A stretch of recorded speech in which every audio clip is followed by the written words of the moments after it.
Hi, my name is Chris, and I'm passing through Kuwait on my way home from Iraq, and so I decided to try to do a shop tour of the on-post wood shop in Camp Arifjan.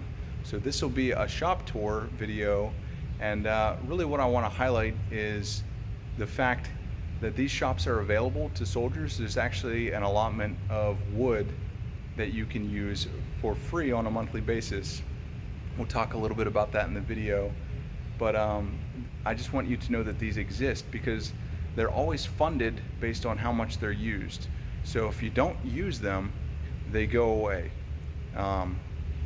The Army or the military is always looking at what needs are there, and obviously they want to provide recreational activities for soldiers, and when they go unused, they get unfunded and they go away. I've been on several different installations, Fort Wainwright, Alaska, Fort Campbell, Kentucky, and locations like that where they've actually closed down what they call the Arts and Crafts Center or the wood shop because of underuse. So I just want to kind of make awareness about these places and also talk through some of the features. I mean, you can tell the military spent an awful lot of money standing up a place like this and maintaining it, hiring an entire civilian workforce to kind of maintain it, supervise it, etc. And so if you're not aware about it, you don't know that it's out there. So if you know somebody that's in the military, and you know, whether you're a soldier yourself or if you know someone that may be in the military, encourage them to seek out and find these kinds of places. I know firsthand that it's not easy to move around as often as you do with the military, and it's certainly not easy to do that with woodworking equipment. So apologize for being in uniform. This is kind of not something I'm comfortable with highlighting generally in my videos, the fact that I am a soldier, but I definitely want to make you aware of these things. So this shop has actually been shut down for renovation for about the past 3 months. This HVAC system above me here was getting replaced, and they're getting ready to reopen this in November of 2021. So it'll be available to you again around that time.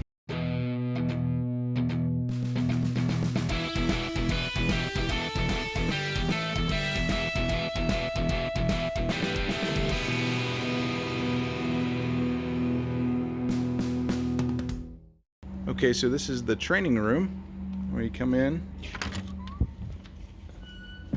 and then you'll watch a 2-hour video on shop and machine safety.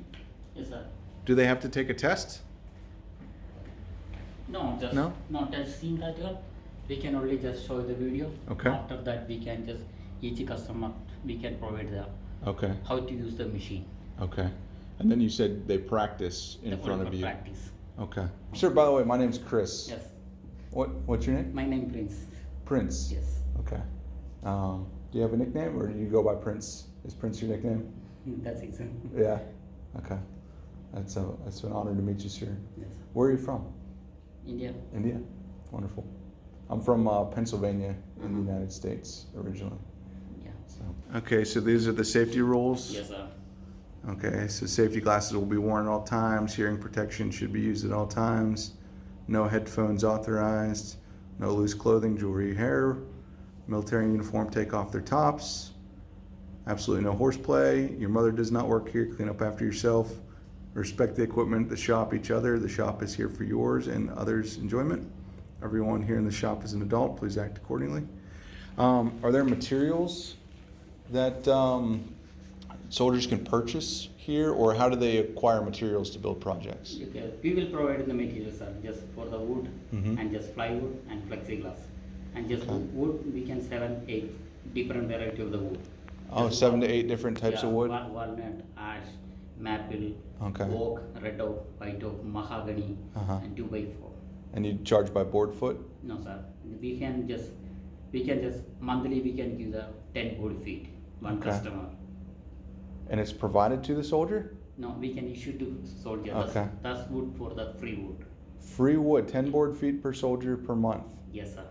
That's wonderful. So that's all paid through your contract? No.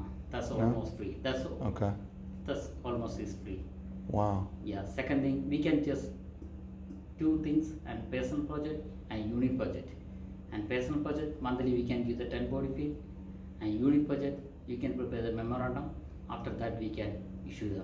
So the unit can provide a memorandum, and then you can Give it draw up. additional wood for that project. Yes. And that's just billed to either the unit, or there's a budget for it that you guys can order against. No, we can just prepare the memorandum. What you making that, you just graph on it. After that, you can submit to the DPW CR. Yeah. When the CR is approved, after we can issue the wood. Wow. Okay. Okay, sir. Can we go look through the shop? Yes, sure.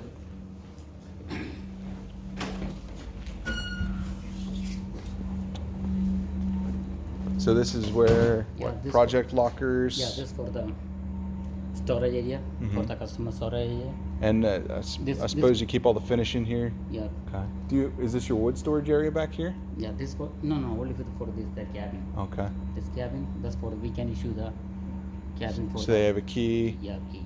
and it's about 12 inches tall, 24 inches deep. And what if somebody has a larger project or? The big units, big project. Mm-hmm. We can give that just 2 weeks. Oh, We so can- you have 2 weeks to finish your large project? Yeah. Okay. Okay. Where's your lumber storage at? Lumber storage not right now here, and woodshop is closed. We can I the understand. yard over there. We can keep that. Okay, so there's a yard with the lumber in it? Yeah. Okay. Can we go back through here? Yes, sir. So flammable storage cabinets.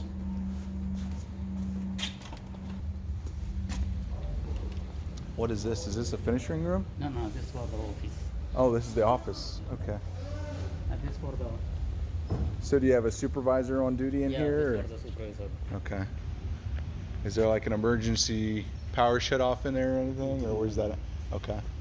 Is that that's your power supply over there? That's for the AC. Oh, for the and AC. Both the power supply with the and this rack is that's just for the wood storage. Sure, so this is all your lumber storage right Yeah. here. And here's a scrap. Is this a scrap bin? Yeah, that's cabin. Oh, this is a pretty nice scrap bin. Look at all that walnut.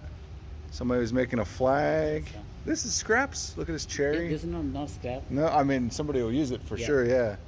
But so could somebody, in addition to their 10 board feet per month, come in and use wood that's in the scrap bin? Yes, sir. And doesn't count against No. their. Okay. So this is pretty neat. Somebody made a flag case. Promotion gift. Very neat. Okay. So here's a display case with. Are these projects that somebody never took home, or Yeah. so somebody forgot about these projects? Yes, sir.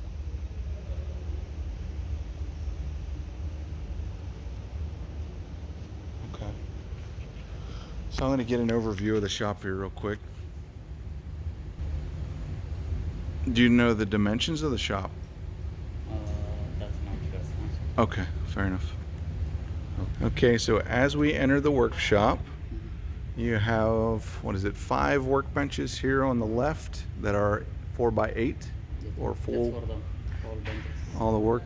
Workbench. So right inside the door you have an air compressor, and over here you have all the machine space. Do you guys have any kind of outfeed tables or anything that you use, or roller stands that you can bring in? No, sir. That's not problem. No? Okay. And everything's kind of discombobulated because this air handler or this HVAC system was just replaced, so the wood shop's actually shut down right now. Okay, so you have a miter saw with support, radial arm saw, 2 radial arm saws. There's DeWalt radial arm saw.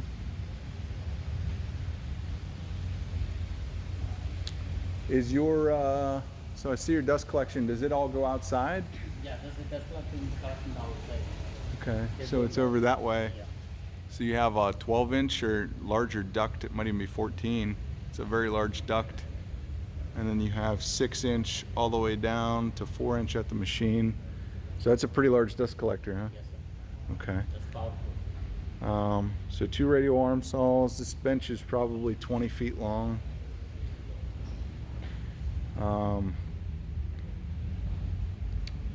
very nice Powermatic bandsaw, 14-inch bandsaw maybe, but it's got a large table and a huge throat. large resaw capacity. This for the drop Yeah, saw. jig or a scroll saw here. Yes, sir. I have the same scroll saw. Yes. Yeah, it's very nice. A nice jet drill press. And they have some photo conversion table. It's on a plywood box stand. You have a shaper or a spindle sander here. Oscillation sander. Yeah, oscillating spindle sander. So where do you keep the accessories for these? Would there be storage? Okay, you keep them all down below. Oh, okay, so they're right inside of it. Very cool. Okay.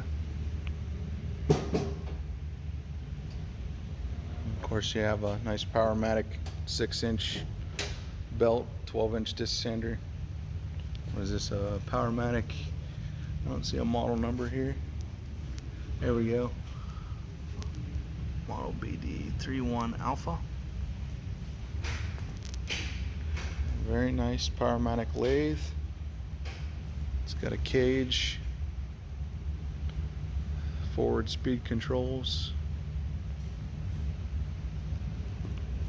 So all of your cutting tools and tools for the lathe, where would you normally store that? Is it you have to sign them out from the office, or? Yes, sir. Okay, so any additional tools you need to sign out from the office. Yes. Okay. Now we have a panel saw.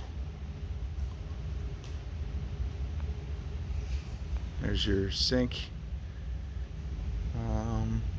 And this is a big rip saw with auto feeding, huh? Does this thing get much use? Yeah, this one. Just Yeah. for the new machine, we can add that one. Yeah.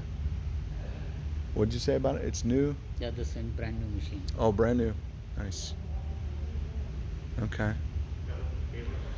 So it's a top cut rip saw. I've never actually used one of these things, so I would need trained on it personally if I were to use it.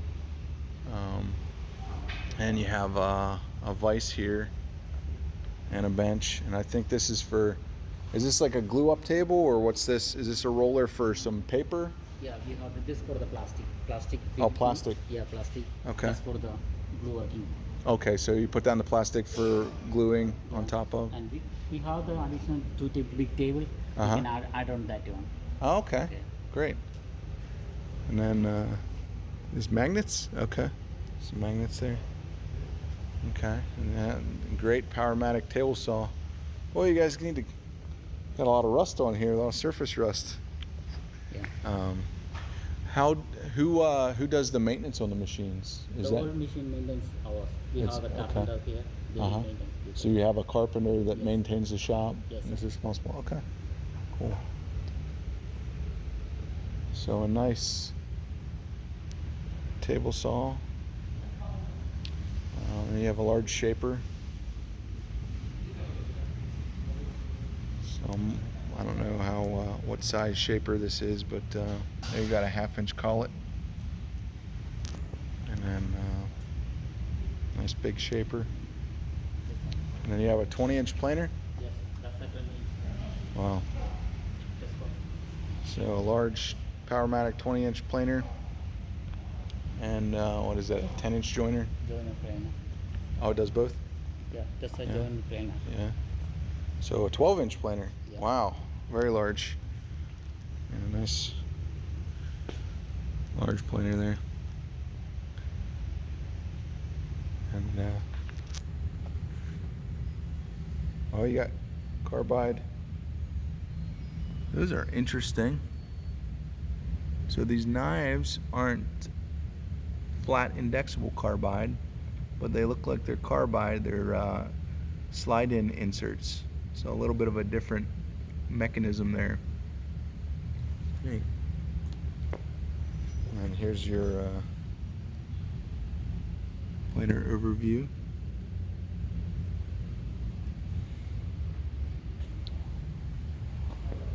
Sir, I really appreciate this.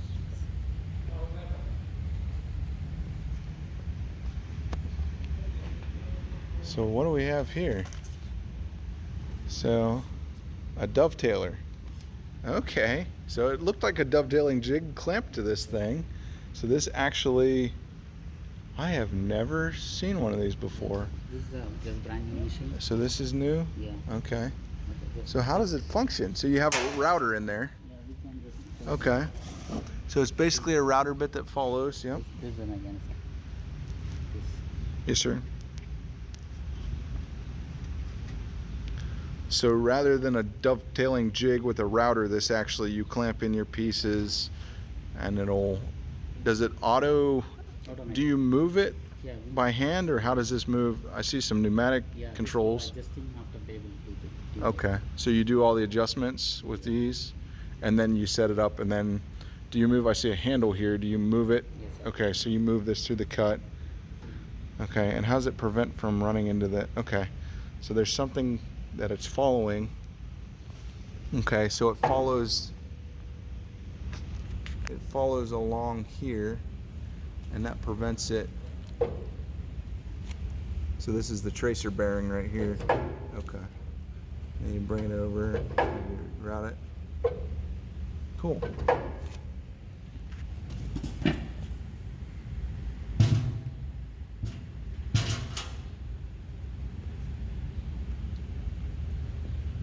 Well, Prince, I know this is cheesy. The timing and the time. That's it.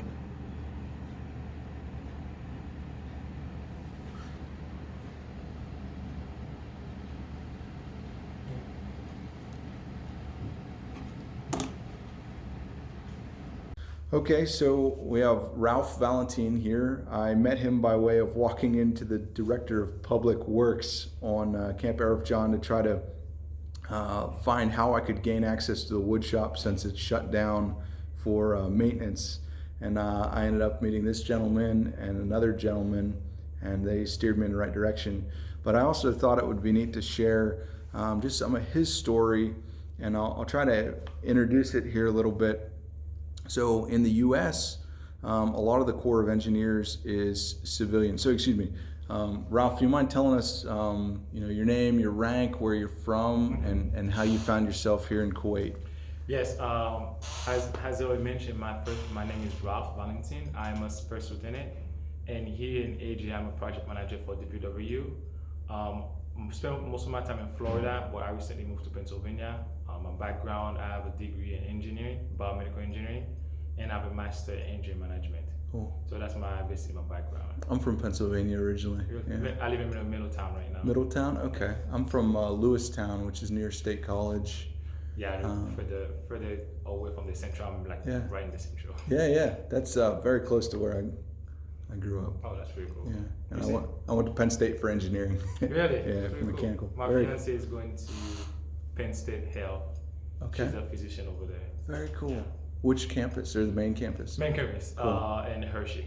Okay. Yeah. Cool. So one of the things I think is really cool about the way the military, so a lot of these agencies are heavy civilian, heavy military, but the unique thing about forward deployed locations is it's often more military than civilian. Do you mind kind of sharing with us what that's like, or what DPW does, and how your role looks forward versus in the rear? Well, for DPW here, we do a lot of base management. Essentially, that's include both project in the sense that something that needs to be either repair or new construction, and also we do O&M, which is operation and maintenance. Yeah. That's going on. For example, if there's AC go out that needs to be repaired as soon as possible, that happen. And for project, if there's a new, for example, warehouse that needs to be built, they come to DPW and we do that.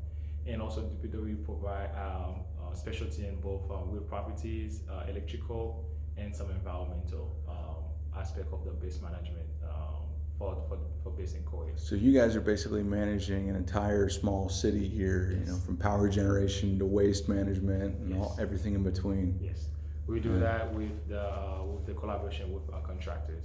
Very neat. Yes. And the way I got introduced to you guys, so you're often the contracting officer representatives or the project representatives for any construction projects, because you guys are the experts in the engineering Yes. side and the plan.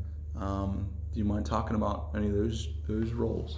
So As a project manager, especially, and we break it, so the PW break in multiple sections. So we have engineering and project services, we have O&M, we have real property, electrical, and then we have the leadership itself. So as a project manager, what we do usually when we receive a project, we build the statement of work, we build the IGCE, we build any relevant document that are required for the project to be funded. Sure. So we do a lot of assessment. We talk with contractors or talk to the end user to see what they need. Take the requirement or the needs and translate into engineering input.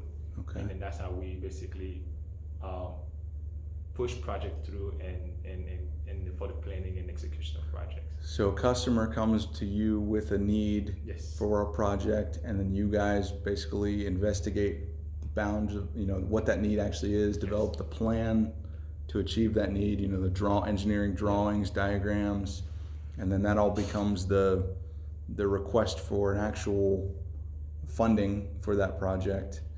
Currently, my OIC received the request, and then he iron out any detail and to whether or not that requirement isn't really a need, if it's required by either legal or is it a life, health, or safety issue.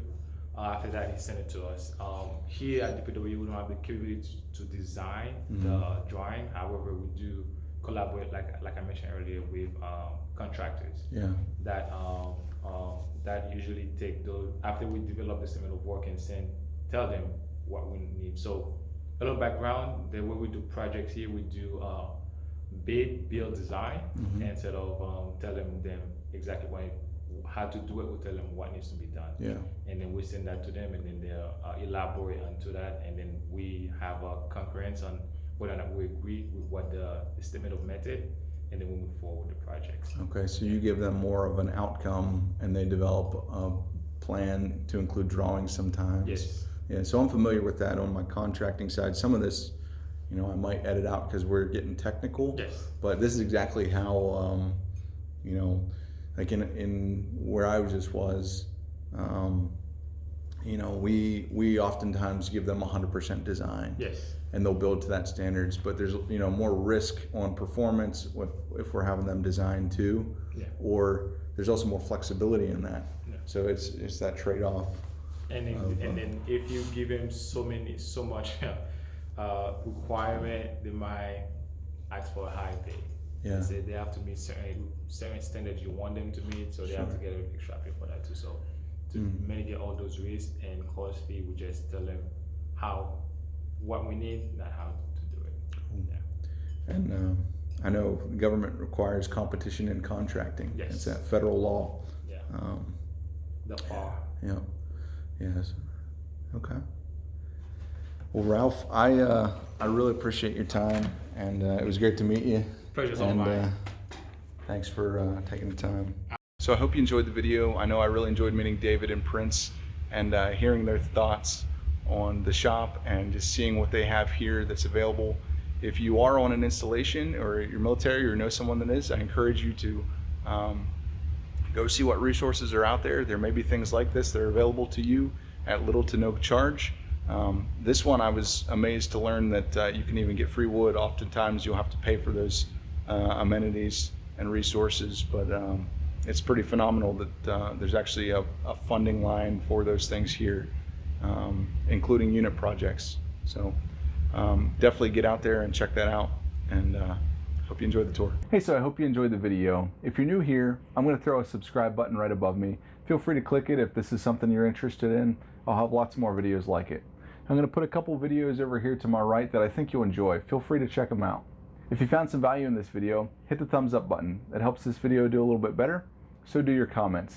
I'd love to hear what your thoughts are on this video or your tips that go along with it. Thanks again for watching all the way to the end of the video, and I'll see you in the next one.